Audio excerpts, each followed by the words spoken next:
Trump की रूस और यूक्रेन के बीच जारी बारूदी तबाही को रोकने के लिए कोशिश लगातार जारी, लेकिन इस कोशिश में यूरोप सबसे बड़ा अड़ंगा साबित हो सकता है। ऐसा इसलिए क्योंकि नेटो का एक ऐसा प्लान लीक हुआ है जो ये बताता है कि यूरोपीय देश रूस से टकराव को अटकल मान चुके हैं और ये टकराव ऐसा होगा जिसमें रूस अकेला 32 देशों का सामना करेगा। आखिर क्या है नेटो का वो प्लान और क्या है नेटो की तैयारी, आपको रिपोर्ट में दिखाते हैं। शांति स्थापना मुश्किल, साजिश में नेटो शामिल।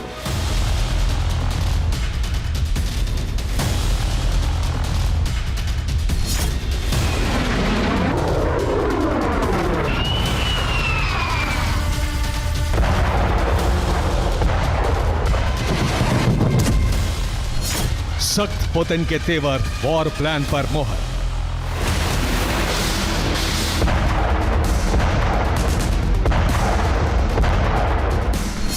रूस यूक्रेन के बीच जारी बारूदी विनाश का अतीत, वर्तमान और भविष्य इन्हीं तस्वीरों में सिमटा है। 3.5 साल से भी ज्यादा समय से यूक्रेन का विनाश जारी है और इस बारूदी आग पर शांति स्थापना की बारिश करने के लिए वर्तमान में कई प्रयास हो रहे हैं, लेकिन यूरोप में बढ़ी हलचल ने इस युद्ध के विस्तार की आशंका को बढ़ा दिया है। हालांकि भविष्य की स्थिति पर अभी संशय इसलिए बरकरार है क्योंकि अगले हफ्ते अमेरिका और रूसी डेलीगेशन के बीच वार्ता होनी है, जिसमें अमेरिका का रुख शायद ना बदले, लेकिन पुतिन के तेवर बदलने के आसार हैं।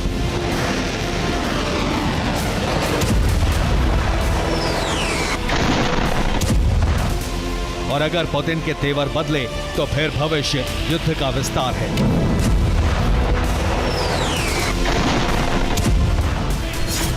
31 देश, 8 लाख सैनिक रूस से संघर्ष के करीब।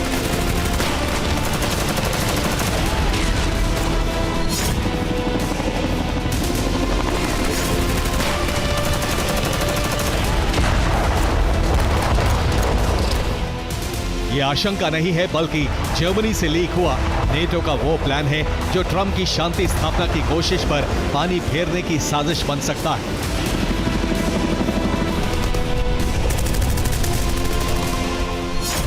प्लान है 8 लाख से ज्यादा सैनिकों की यूरोप में तैनाती और इस तैनाती की जिम्मेदारी नेटो ने जर्मनी को सौंपी। तैनाती की वजह है 2029 से पहले रूस के साथ युद्ध की तैयारी। जो प्लान लीक हुआ है वो 1200 पेज का है और इसमें चौंकाने वाली बात यह है कि नेटो ने 2029 या उससे पहले ही रूस के साथ युद्ध की भविष्यवाणी की है।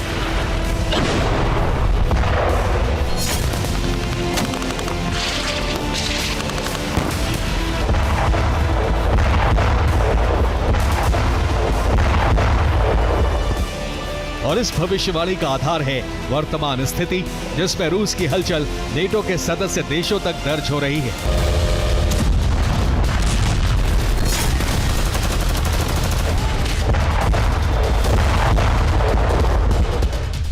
जिसमें बाल्टिक सागर के ऊपर रूस के Tu-22 M3 बॉम्बर की उड़ान शामिल है। इसके अलावा मोल्दोवा में रूस के ड्रोन की घुसपैठ भी जारी है। यही नहीं, जर्मनी में भी रिकॉर्ड संख्या में ड्रोन की घुसपैठ दर्ज की गई है। इनमें मोल्दोवा में ड्रोन की घुसपैठ की पुष्टि होती है, लेकिन जर्मनी में घुसपैठ की पुष्टि नहीं होती। जबकि बाल्टिक सागर के ऊपर Tu-22 M3 बॉम्बर की उड़ान पर अलर्ट भी जारी हो चुका है, क्योंकि इस बॉम्बर की पहचान स्वीडन के Su-35 फाइटर जेट ने की और फिर स्वीडन के ही JAS-39 फाइटर जेट ने इन्हें रोक लिया। दावा है कि बाल्टिक सागर के ऊपर उड़ने वाला रूसी bomber Kh-22 anti ship missile से लैस था।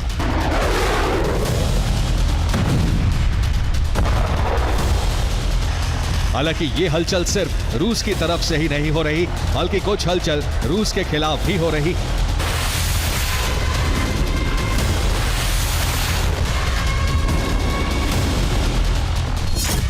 बॉस्फोरस स्ट्रेट के पास 2 टैंकर में विस्फोट का वीडियो है। दावा है कि दोनों ही टैंकर रूस के थे, जिन्हें डुबाने के लिए हमला किया गया। हालांकि हमला हुआ या नहीं, टैंकर रूस के थे या नहीं, इसके बारे में पुख्ता तौर पर कोई जानकारी जारी नहीं की गई।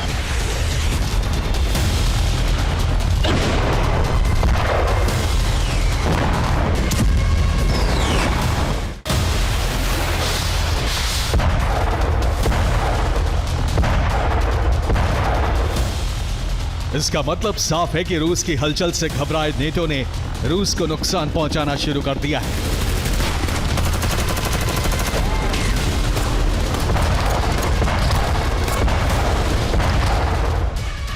लेकिन सवाल अब पुतिन की तैयारी पर है, क्योंकि अब रणभूमि का क्षेत्रफल बड़ा होने की आशंका है।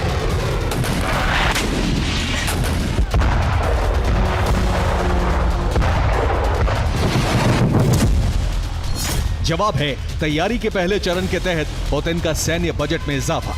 इस बजट के 2026 से 2028 तक के लिए पुतिन ने मंजूरी दी है और इस बहुवर्षीय बजट की राशि है 44 ट्रिलियन रूबल, जिसमें 2026 के लिए 12.39 ट्रिलियन रूबल आवंटित किए गए हैं। यानी जिस आशंका से नेटो के सदस्य देश डरे हुए हैं, पुतिन उसी को हवा दे रहे हैं।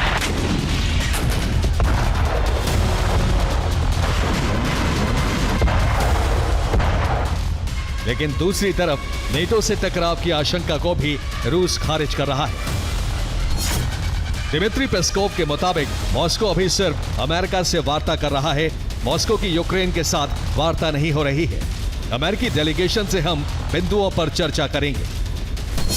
यानी रूस और अमेरिका के बीच वार्ता शांति स्थापना के लिए हो रही है, लेकिन यह भी साफ कह दिया गया है कि रूस शांति तो चाहता है, लेकिन युद्ध के लिए भी तैयार है।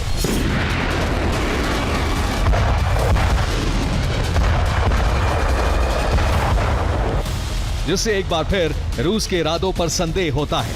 लेकिन संदेह यूरोप पर हमले का नहीं है, बल्कि यूक्रेन की तबाही का है।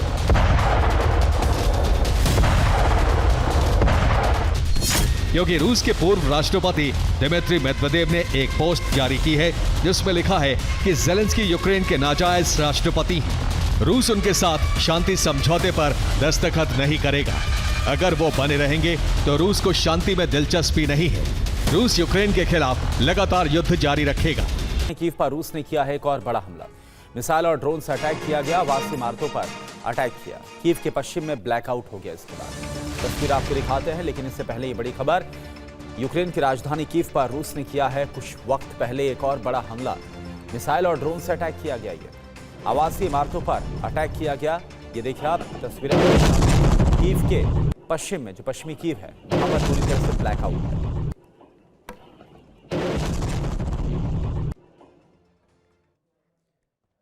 तो रूस को बैकफुट पर ढकेलने के लिए ज़ेलेंस्की पूरी तरह से नाटो की शरण में जा पहुंचे। अब आर पार की जंग का ऐलान हो चुका है, जिसके लिए ब्रिटेन फ्रांस मिलकर ब्लूप्रिंट बना रहे हैं। इसके लिए काला सागर को एपिसेंटर बनाया गया है। 2 रूसी शिप्स पर हमला करके ट्रेलर भी दिखा दिया गया है कि आने वाले वक्त में रूस को बाल्टिक से लेकर काला सागर तक घेरा जाएगा। इस बीच रूस ने भी क्रीमिया का सुरक्षा चक्रव्यूह तैयार किया है, जिससे हर हमले को रोका जा सके। जबकि क्रेमलिन ने धमकी दी है, अगर नाटो इसी तरह से यूक्रेन की सहायता करता रहा तो रूस यूरोपीय देशों को टारगेट कर सकता है। काला सागर फिर से धधक उठा है। इस बार बॉस्फोरस की खाड़ी एपिसेंटर बनी है। 2 रूसी जहाजों पर हमला किया गया है और हमले में दोनों रूसी ऑयल टैंकर खाक हो गए। ये उसी हमले की तस्वीरें हैं जो नेटो देश तुर्की की समुद्री सीमा के पास हुआ है। इस हमले के लिए ड्रोन का इस्तेमाल किया गया। अब ड्रोन कहां से आए, इसकी जानकारी नहीं मिल पाई है, लेकिन रूस इसके पीछे नेटो की साजिश बता रहा है।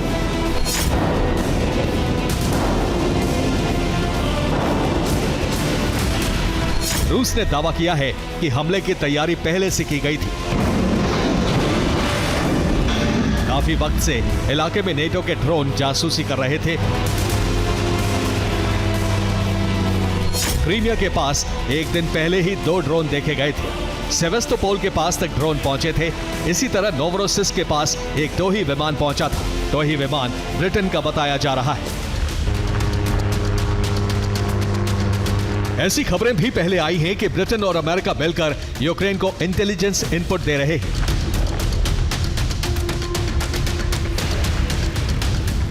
और इसी की वजह से रूस पर सटीक हमले किए जा रहे हैं।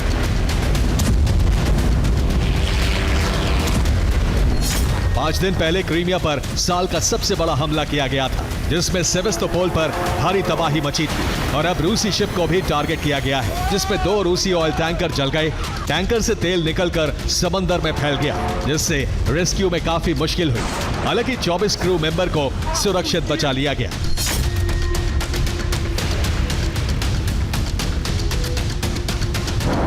यूक्रेन ने एक साथ 2 फ्रंट पर हमला किया। एक तरफ बॉस्फोरस की खाड़ी में रूसी शिप टारगेट किए गए, दूसरी तरफ क्रीमिया पर बमबारी की।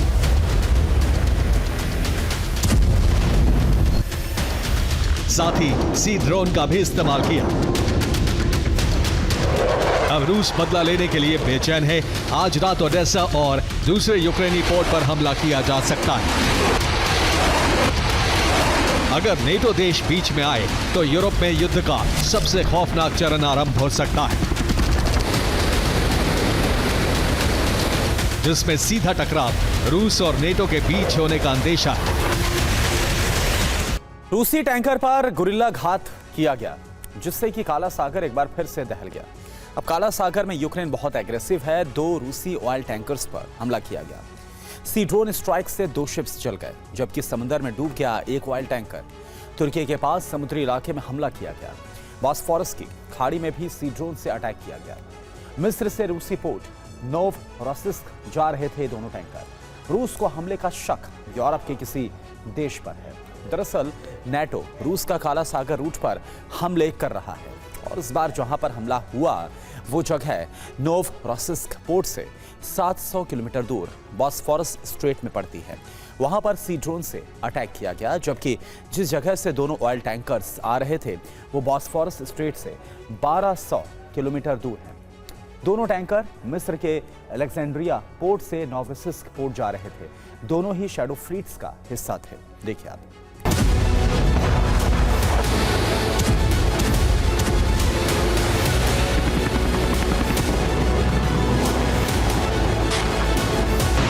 जैसे हालात काला सागर में बन चुके हैं, वो सीधा संकेत है कि काला सागर में यूरोपीय देशों की एंट्री हो चुकी है।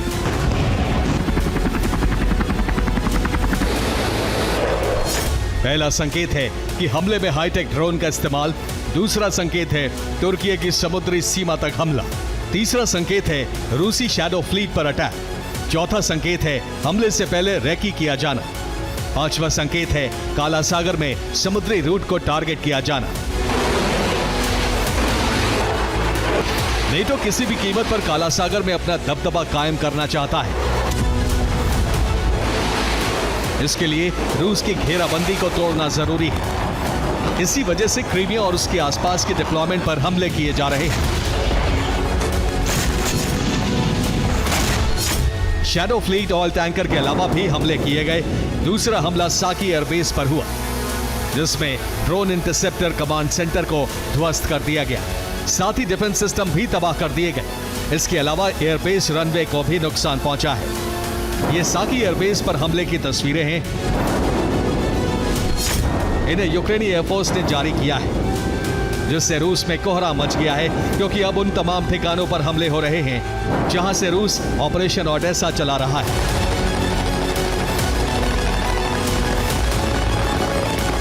कुछ वक्त के लिए ऑपरेशन रुक सकता है। इतने वक्त में यूक्रेन काला सागर में मजबूत चक्रव्यूह तैयार कर सकता है, जिससे रूस को काउंटर किया जा सके। दरअसल नेटो का प्लान है कि वो रूस के काला सागर कारोबारी रूट को ब्लॉक कर दे। रूस काला सागर रूट से अफ्रीका, यूरोप और एशिया तक माल भेजता है। काला सागर में उसके 2 प्रमुख बंदरगाह हैं, नोवरोसिस्क और सेवेस्तोपोल, जहां से कार्गो शिप काला सागर से होते हुए तुर्की के पास बॉस्फोरस स्ट्रेट को पार करता है। बॉस्फोरस स्ट्रेट तुर्की के कंट्रोल में है और इससे आगे अटलांटिक महासागर से दक्षिणी यूरोपीय देशों और पश्चिमी यूरोपीय देशों तक का भी जो रूट है वो है। फिलहाल प्रतिबंध लगाए जाने से रूस का कारोबार वहां पर बंद है। बॉस्फोरस स्ट्रेट से ही दूसरी तरफ शिप डारडानेल्स स्ट्रेट होते हुए मरमरा सागर तक पहुंचते हैं। डारडानेल्स स्ट्रेट भूमध्य सागर का एंट्री पॉइंट है। भूमध्य सागर से रूस मध्य पूर्व देश और उत्तरी अफ्रीकी देशों तक कारोबार करता है। ये अफ्रीका तक पहुंचने का काफी अहम समुद्री मार्ग है, जबकि भूमध्य सागर से आगे स्वेज नहर होते हुए शिप लाल सागर से आगे हिंद महासागर तक पहुंचती है, जहां पर रूस एशियाई देशों के साथ व्यापार करता है। काला सागर के इन तमाम समुद्री रूट्स को नेटो ब्लॉक करना चाहता है। इसके लिए क्रीमिया पर कब्जे की तैयारी है। देखिए आप।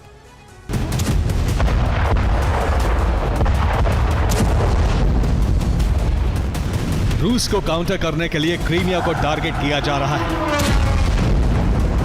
वहां सैन्य ठिकानों के अलावा एनर्जी सेक्टर पर भी हमले किए जा रहे हैं।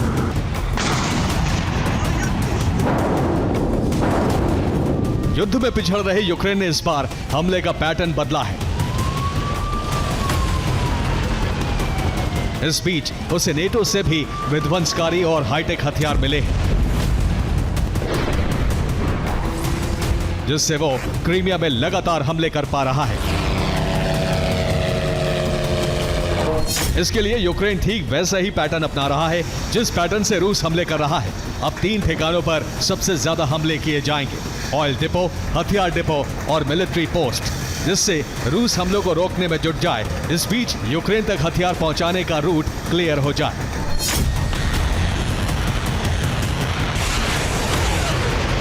दरअसल एक बड़े प्लान पर नेटो काम कर रहा है, जिससे यूक्रेन को सर्दियों में लंबे वक्त तक युद्ध में टिके रहने का वक्त मिल जाए।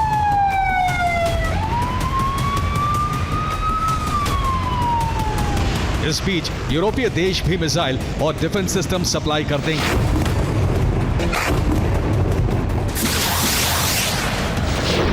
ऐसे में एक ऐसी जगह यूक्रेन को चाहिए थी जिसे रूस बिल्कुल भी अनदेखा नहीं कर सकता। इसके लिए ब्रिटेन ने ब्लूप्रिंट में बताया कि क्रीमिया को मुख्य टारगेट बनाया जाए, जिससे रूस को लंबे समय तक उलझाया जा सके, क्योंकि रूस किसी भी कीमत पर वहां तबाही नहीं चाहता, क्योंकि उसका कारोबारी रूट ब्लॉक हो जाएगा।